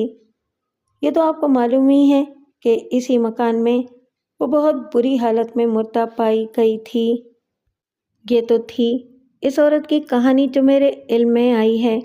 اب آتے ہیں اس آصف زدہ مکان کی طرف۔ آپ نے اس کے جس حصے کو مسمار کرنے کی تجویز پیش کی تھی، میں اس میں دن کی روشنی میں گیا تھا۔ میں نے تو وہاں کچھ نہیں دیکھا اور میرے ساتھ کچھ نہیں ہوا۔ اس کے باوجود واقعی میں نے اپنی کیفیت بہت عجیب محسوس کی۔ واقعی ایسا محسوس ہوتا ہے کہ وہاں کے در و دیوار اور فرش سے کچھ غیر مرئی لہریں پھوٹتی ہیں جو انسان کے جسم میں ایک انجانی دہشت کی لہریں دوڑا دیتی ہیں۔ میں وہاں چند منٹ سے زیادہ ٹھہر نہیں سکا۔ میں نے آپ کے مشورے پر عمل درآمد کا فیصلہ کیا ہے۔ میں نے مزدوروں وغیرہ سے بات کر لی ہے۔ میں صرف یہ چاہتا ہوں کہ آپ اس کام کے دوران میرا ساتھ دیں۔ آپ اپنی سہولت کے مطابق جو بھی تاریخ مقرر کر سکیں۔ اس روز میں آدمیوں کو بلوا لوں گا۔ مخلص جیفرسن۔ میں نے اسے تاریخ سے مطلع کر دیا اور اس روز موقع پر جا پہنچا۔ ہم نے اپنی نگرانی میں پچھلے کمرے کو توڑوانا شروع کیا۔ اس کے نیچے بھی ایک کوٹھری سی تھی، اسے بھی توڑنا پڑا۔ جب اس کا فرش توڑنا شروع کیا گیا تو سیمنٹ کی تہ کے نیچے سے گٹر کے ڈھکنے سے مشابہ ایک دروازہ برآمد ہوا۔ بڑی مشکل سے اسے کھولا گیا۔ دروازہ اتنا بڑا تھا کہ ایک آدمی اسے گزر کر نیچے جا سکتا تھا۔ نیچے ایک چھوٹا سا تہہ خانہ نظر آیا جس کی موجودگی سے مالک مکان بھی بے خبر تھا۔ موم بتیوں کی روشنی میں ہم اس کا جائزہ لینے لگے۔ وہاں تقریباً 100 سال پرانے ڈیزائن کا تھوڑا سا فرنیچر بھی موجود تھا۔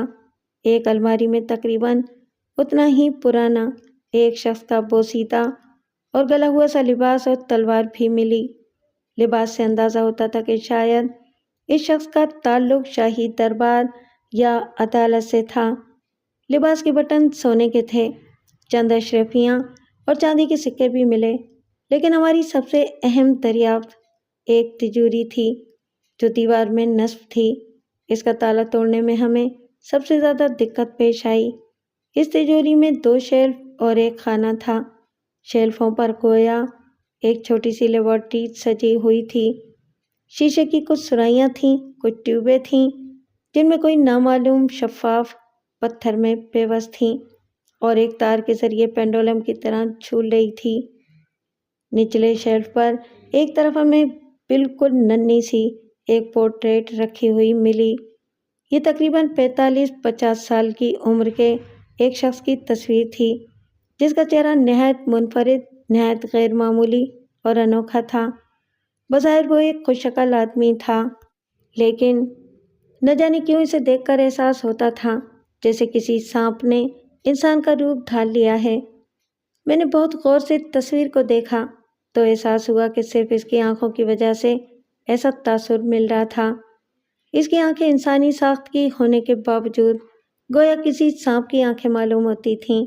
تصویر کی صورت میں بھی اس کی آنکھوں میں بے پناہ قوت پوشیدہ تھی۔ ایسا لگتا تھا کہ اگر میں چند سیکنڈ بھی اس کی طرف غور سے دیکھتا رہا تو اس کی آنکھیں میرے جسم کی ساری قوت سلب کر لیں گی۔ اس کی آنکھیں سبز رنگ کی تھیں۔ اس کا لباس وہی معلوم ہوتا تھا جو ہمیں الماری میں بوسیدہ حالت میں رکھا ہوا ملا تھا۔ شخصیت کے اعتبار سے وہ ایک اہم آدمی معلوم ہوتا تھا۔ نہ جانے کیوں اس کی صورت مجھے کچھ شناسا محسوس ہو رہی تھی۔ اچانک مجھے یاد آیا کہ میں نے ایک پرانی کتاب میں بھی یہی تصویر چھپی ہوئی دیکھی تھی اور پڑھا تھا کہ وہ شخص اپنے وقت کا ایک خاصا معروف سائنسدان تھا، لیکن اس نے اپنی سائنسی تحقیق کا رخ فطرت کے پراسرار رازوں کی طرف موڑ رکھا تھا۔ وہ سائنس کی مدد سے ان پراسرار معاملات کو سمجھنے کی کوشش کرتا تھا جنہیں انسان ناقابل فہم یا مافوق الفطرت قرار دے کر چھوڑ دیتا تھا۔ اپنی تمام تر ذہانت اور فطانت کے باوجود وہ نہ جانے کن جرائم میں ملوث ہو گیا تھا۔ پھر سننے میں آیا کہ پچھلی صدی کے وسط میں اس کا انتقال ہو گیا۔ لیکن اس پورٹریٹ کو دیکھتے ہوئے جیفرسن بول اٹھا، اس شخص کو تو میں جانتا ہوں۔ وہ کیسے؟ میں نے حیرت سے کہا۔ آپ تو شاید اس وقت پیدا بھی نہ ہوئے ہوں جب اس کا انتقال ہو چکا تھا۔ نہیں، جیفرسن الجھن کے سے عالم میں بولا، میں نے اس شخص کو انڈیا میں ایک راجا کے دربار سے وابستہ دیکھا تھا۔ یہ فرانسیسی تھا اور کچھ اچھے کردار کا مالک نہیں تھا۔ ہم نے بارہا راجا سے درخواست کی کہ اسے منصب سے علیحدہ کر دیا جائے، لیکن پھر میں خود وہاں سے آ گیا۔ معلوم نہیں بعد میں اس کا کیا بنا۔ لیکن جب ہم نے پورٹریٹ کی پشت پر تاریخ تلاش کی تو اس پر سن 1765 درج تھا۔ ہم اس معمے کی تہہ کو پہنچنے سے قاصر تھے۔ ہم نے سرے دست پورٹریٹ کو وہیں رکھ دیا اور تجوری کا نچلا خانہ کھولا۔ اس میں چینی کی صرف ایک گہری پلیٹ رکھی تھی جس میں پارے سے مشابہ کوئی سیال بھرا ہوا تھا، لیکن وہ پارا نہیں تھا۔ اس میں گھڑی کی سوئیوں کی طرح ایک 4 شانہ چمکیلی سی چیز تیر رہی تھی۔ سرسری طور پر اس پلیٹ پر نظر ڈالنے سے یوں محسوس ہوتا تھا کہ وہ کسی بڑی سی گھڑی کا ڈائل ہے جس پر 2 یا 3 کے بجائے 4 سوئیاں لگی ہوئی ہیں۔ یہ سوئیاں قطب نما کی سوئیوں کی طرح دھیرے دھیرے لرز رہی تھیں۔ میں نے گہری سانس لیتے ہوئے کہا، آج میرا یہ نظریہ اور بھی پختہ ہو گیا ہے کہ ہر عصبی اور پراسرار عمل کی کوئی نہ کوئی سائنسی توجہ ضرور ہو سکتی ہے۔ یہ دوسری بات ہے کہ ہمارا ذہن اس تک پہنچ نہ سکے، اسے سمجھ نہ سکے۔ کیا مطلب؟ مطلب یہ کہ اس مکان میں جو بھی روحیں بد روحیں یا آسیب قیام پذیر ہے، وہ اس مختصر سے سائنسی نظام کے تابع ہے جسے ہم سمجھنے سے قاصر ہیں۔ اسے شاید اپنے وقت کے ایک انتہائی جینیس آدمی نے تخلیق کیا ہے۔ میں نے تجوری میں رکھی ہوئی چیزوں کی طرف اشارہ کیا۔ اب ہمیں کیا کرنا چاہیے؟ جیفرسن نے دریافت کیا۔ اگر آپ اس مکان کو آسیب سے نجات دلانا چاہتے ہیں تو آپ کو اس کا سامان کو کہیں اور منتقل کرنا ہوگا۔ کاش سائنسدان ہماری باتوں پر توجہ دے سکیں اور ان چیزوں کے بارے میں تحقیق کر سکیں۔ یہ کہتے ہوئے میں نے سیال سے بھری ہوئی ایک پلیٹ کو تجوری سے نکالنے کے لیے اٹھایا۔ سیال میں تیرتی ہوئی سوئیاں تیزی سے لرزنے لگیں، تھر تھرانے لگیں۔ پلیٹ میں جیسے زلزلہ سا آ گیا، در و دیوار بری طرح لرزنے لگے۔ پلیٹ میرے ہاتھ سے گر کر ٹوٹ گئی، سیال ادھر ادھر بکھر گیا۔ سیال کے بغیر وہ سوئیاں بھیگے ہوئے کاغذ کی طرح توڑ مڑ گئیں۔ ایک لمحے کے لیے تو مجھے یوں محسوس ہوا جیسے وہ لمبا چوڑا مکان ہمارے سروں پر آ گرے گا، لیکن پھر دھیرے دھیرے سکون چھا گیا، مکان ساکت ہو گیا اور ہم نے محسوس کیا کہ فضا میں وہ جو غیر مرئی لہریں سی محسوس ہوتی تھیں جن سے جسم میں سنسناہٹ دوڑنے لگتی تھی، ختم ہو چکی تھی۔ زمین پر گر کر سیال غائب ہو چکا تھا۔ میں نے شکستہ پلیٹ کی طرف اشارہ کرتے ہوئے کہا، یہ غالباً اس نظام کا مرکزی حصہ تھا۔ اس کی تباہی کے ساتھ ہی یہ نظام بیکار ہو گیا ہے۔ اب اسے محفوظ رکھنے کا کوئی فائدہ نہیں۔ آپ چاہیں تو ان ٹیوبوں اور سرائیوں کو بھی نکال کر پھینک سکتے ہیں۔ میرا اپنا یہ خیال ہے کہ آپ کے مکان سے آسیب وغیرہ رخصت ہو چکا ہے۔ اب وہ سب روحیں نہ جانے کہاں بھٹکتی پھریں گی۔ تاہم میرے اس خیال کی تصدیق تو آنے والے چند دنوں میں ہی ہو سکے گی۔ آپ چاہیں تو اوپر نیچے کے یہ دونوں چھوٹے کمرے اور یہ قید خانہ مسمار کرنے کے بعد فرش بھر کر دیواریں وغیرہ پلاسٹر کرا لیں۔ مکان میں کام کرتے ہوئے مزدور خوفزدہ ہو کر فرار ہو چکے تھے۔ انہیں بڑی مشکل سے واپس لایا گیا اور کام دوبارہ شروع کر دیا گیا۔ اب واقعی مکان میں بڑا سکون محسوس ہو رہا تھا۔ اس تجوری کی ایک دوسری دراز میں مجھے چمڑے کی جلد میں رکھا ہوا ایک پوسیدہ کاغذ ملا جو ہاتھ لگانے سے سوکھے پتے کی طرح ٹوٹا جا رہا تھا۔ اس پر لاطینی میں چند جملے درج تھے جن کا مطلب کچھ یہ تھا، خود مجھ سے بہت برائیاں سرزد ہوئیں، میں نے اپنی ذہانت کا درست استعمال نہیں کیا، لیکن اب میں زندگی سکون سے گزارنا چاہتا ہوں۔ تجربے کے طور پر میں نے اس مکان میں ایسا انتظام کر دیا ہے کہ یہاں رہتے ہوئے اگر کوئی برا کام کرے گا، کسی کے ساتھ ظلم و تشدد اور زیادتی کرے گا، تو اس کی روح بعد از مرگ بھی یہیں مقید رہے گی اور بے چین و مضطرب رہے گی۔ ان کی حرکتیں دنیا کو ان کے مظالم یاد دلاتی رہیں گی اور احساس دلاتی رہیں گی کہ ظلم اور زیادتی بعد از مرگ بھی انسان کے لیے ذلت اور رسوائی کا باعث بنی رہتی ہے۔ ظالموں، غاصبوں اور تشدد کرنے والوں پر لوگ ان کی موت کے بعد بھی لعنت بھیجتے رہتے ہیں۔ اس کے نیچے کوئی نام درج نہیں تھا۔ یہ انتظام کرنے والے نے شاید یہ سوچا نہیں تھا کہ اس کی قید کی ہوئی بد روحیں دوسروں کو بھی پریشان اور عاجز رکھیں گی۔ مکان میں کام جاری رہا اور میں اس دوران جیفرسن کا مہمان رہا۔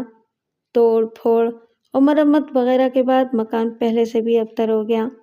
جیفرسن ہمت کر کے پہلے خود 1 ماہ اس مکان میں رہا۔ اس کے ساتھ کوئی غیر معمولی واقعہ پیش نہیں آیا اور نہ ہی اس نے وہاں کچھ دیکھا۔ بعد میں اس نے مکان کرائے پر اٹھا دیا۔ کرایہ دار بھی نہایت آرام سے مکان میں رہتے رہے، انہوں نے کوئی شکایت نہیں کی۔ لیکن یہ میری کہانی یہیں ختم نہیں ہوئی، ابھی بیچ کا حصہ باقی ہے۔ جن دنوں جیفرسن خود اپنے اس مکان میں مقیم تھا، ایک روز میں اس سے ملنے گیا۔ ہم اوپر کھڑکی میں کھڑے باتیں کر رہے تھے۔ ایک ٹرک میں جیفریسن نے اپنے دوسرے مکان سے کچھ سامان منگوایا تھا۔ وہ سامان آ پہنچا تھا اور ٹرک والے اسے اتار رہے تھے۔ اسی دوران سڑک کے دوسری طرف سے ایک شخص آتا ہوا دکھائی دیا۔ ٹہلنے کے سے انداز میں وہ ٹرک تک پہنچا اور ڈرائیور سے کچھ پوچھنے لگا۔ پھر اس نے سر اٹھا کر مکان کی طرف دیکھا اور پہلی بار ہمیں صاف طور پر اس کی شکل دکھائی دی۔ ارے یہ تو وہی ہے جسے میں نے انڈیا میں راجا کے دربار میں دیکھا تھا، جیفریسن بول اٹھا۔ وہی فرانسیسی مسٹر ڈیوائل۔ میں اپنی جگہ دم بخود کھڑا تھا کیونکہ یہ وہی شخص معلوم ہوتا تھا جس کی پورٹریٹ ہمیں تجوری میں ملی تھی۔ پورٹریٹ پر سن 1765 درج تھا، جبکہ میں نے جس کتاب میں بطور سائنسدان اس کا تذکرہ پڑھا تھا اس میں اسے تقریباً 125 سال پہلے کا آدمی بتایا گیا تھا، اور وہ انگریز تھا۔ پورٹریٹ کے ساتھ جو تحریر ملی تھی وہ لاطینی زبان میں تھی۔ شاید وہ پورٹریٹ کے ایک امریکی کی حیثیت سے بنائی گئی ہو۔ قدیم امریکہ میں لاطینی کثرت سے بولی جاتی تھی۔ لیکن یہ کیا معمہ تھا؟ کیا ایک شخص 3 مختلف زمانوں میں 3 مختلف ملکوں کے باشندے کی حیثیت سے پایا جا سکتا تھا؟ یہ کس طرح ممکن تھا جبکہ اس کی شکل میں کوئی تبدیلی نہیں آئی تھی اور عمر بھی ایک ہی مقام پر ٹھہری ہوئی معلوم ہوتی تھی؟ میں نے جیفریسن کو وہیں چھوڑا اور تیزی سے سیڑھیاں اتر کر نیچے پہنچا۔ اس وقت تک وہ شخص آگے روانہ ہو چکا تھا اور گلی کے موڑ پر میری نظروں سے اوجھل ہو چکا تھا۔ میں تقریباً دوڑتا ہوا اس موڑ پر پہنچا تو وہ مجھے دوسری گلی میں جاتا ہوا دکھائی دیا۔ میں لپک کر اس کے پاس پہنچا۔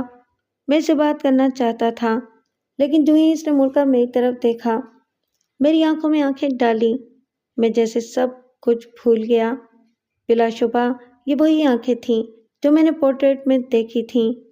انہیں تصویر میں دیکھ کر مجھے اپنے جسم سے قوت سلب ہوتی محسوس ہوئی تھی۔ اب انہیں حقیقت میں سامنے دیکھ کر تو میں بالکل ہپناٹائز سا ہو گیا۔ میرے منہ سے ایک لفظ بھی نہ نکلا۔ ویسے بھی اس کی شخصیت میں بلا کی وجاہت اور وقار تھا۔ عام حالات میں شاید کسی کی اس سے ایسی ویسی کوئی بات کرنے کی ہمت نہ پڑتی۔ ایک لمحے کے لیے میں سوچ میں پڑ گیا۔ آخر میں اسے کہہ بھی کیا سکتا تھا؟ کیا پوچھ سکتا تھا؟ کیا یہ کہ جناب آپ تقریباً 3 صدیوں سے اس دنیا میں کیوں کر موجود ہیں؟ یا پھر یہ کہ جناب آپ کی دائمی جوانی کا کیا راز ہے؟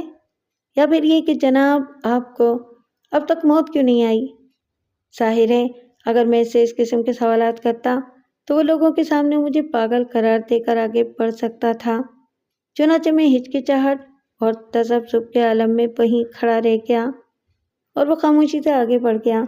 اس نے بھی مجھ سے کچھ نہیں پوچھا، تاہم میں نے اس کا تعاقب جاری رکھا۔ گلی کے سرے پر پہنچ کر میں نے دیکھا ایک خوبصورت بگھی اس کی منتظر تھی۔ کوچوان نے موتبانہ انداز میں اس کے لیے بند بگھی کا دروازہ کھولا اور وہ شاہانہ انداز میں اس میں بیٹھ کر رخصت ہو گیا۔ اس شام میں کلب میں تھا جہاں ہر شعبہ زندگی سے اور آسودہ حال طبقوں سے تعلق رکھنے والے لوگ جمع ہوتے تھے۔ وہاں ایک میز پر میں نے اسی شخص کو اپنے ایک شناسہ مسٹر گرین کے ساتھ محو گفتگو دیکھا۔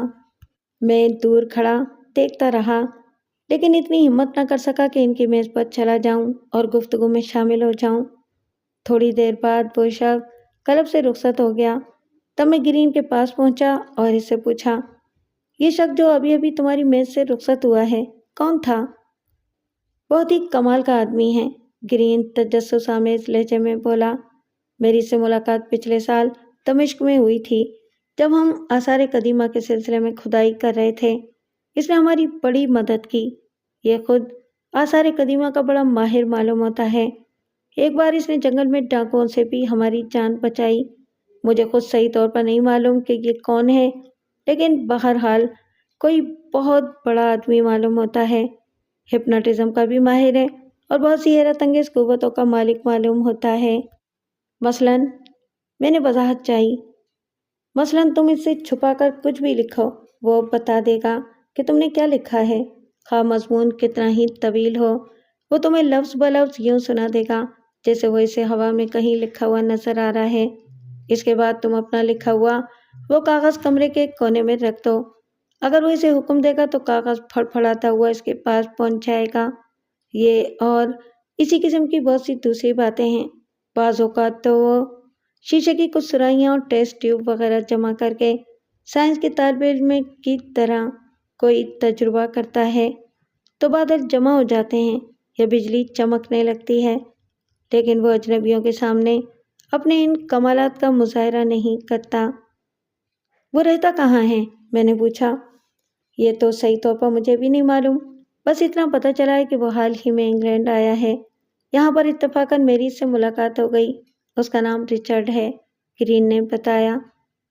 اگر وہ کل بھی آئے تو تم اسے میرا تعارف کرا دینا اور مجھے تنہائی میں اس سے بات کرنے کا موقع دینا، میں نے اپنے دوست سے فرمائش کی۔ ضرور ضرور، اس نے اطمینان سے کہا۔ دوسرے روز میں بطور خاص کلب پہنچا۔ یہ میری خوش قسمتی تھی کہ رچرڈ وہاں گرین کے ساتھ پہلے سے موجود تھا۔ آج میں ذہنی طور پر اس سے ملاقات کے لیے تیار ہو کر آیا تھا، اس لیے اس کے پاس جا پہنچا۔ گرین نے اس سے میرا تعارف کرایا اور ادھر ادھر کی باتیں ہونے لگیں۔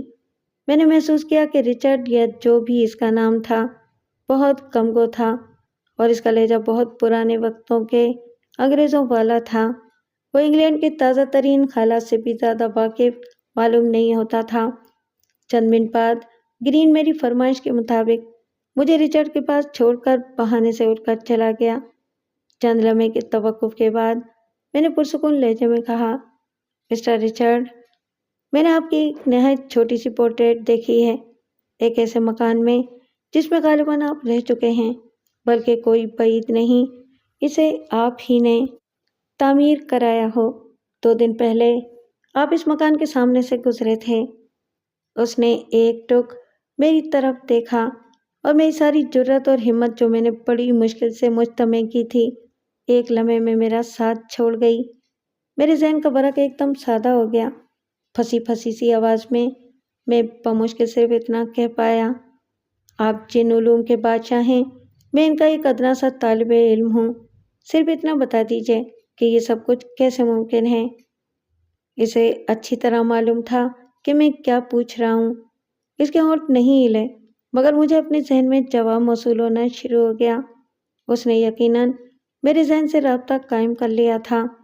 اس نے بولے بغیر مجھ سے کہا، انسان کے پاس سب سے قیمتی چیز اس کی سوچنے سمجھنے کی قوت ہے۔ اس قوت کے ذریعے انسان ابھی یہاں بیٹھا ہو تو دوسری سانس لینے کے لیے چین پہنچ سکتا ہے۔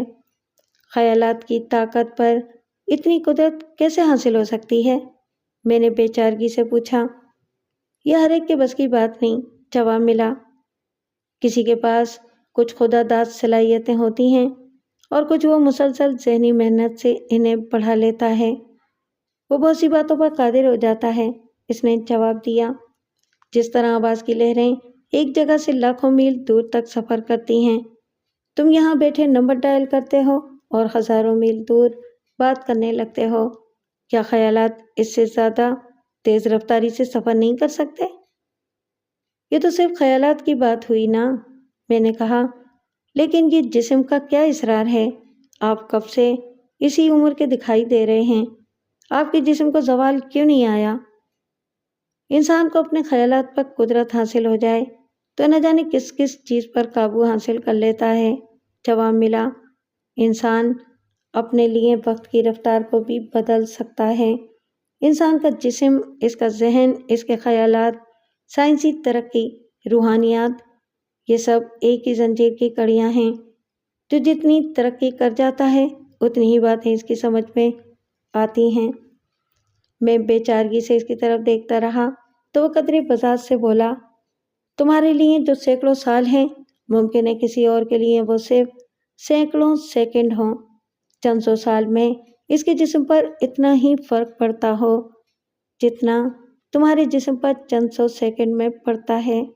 بہرحال میں ایک ہی مقام پر لوگوں کے سامنے سینکڑوں سال تک زندہ نہیں رہ سکتا، لوگ پریشان ہو جائیں گے، اس لیے 60 70 یا 80 سال بعد مجھے ایک جگہ سے غائب ہو کر کسی اور جگہ نمودار ہونا پڑتا ہے۔ بس میرا غائب ہو جانا ہی گویا میری موت ہوتا ہے۔ وہ اٹھا اور پروکار انداز میں قدم اٹھاتا رخصت ہو گیا۔ میں نے اسے روکنا چاہا مگر بول نہ سکا، نہ اپنی جگہ سے حرکت کر سکا۔ اس دن کے بعد وہ مجھے یا میرے کسی جاننے والے کو لندن میں نظر نہیں آیا۔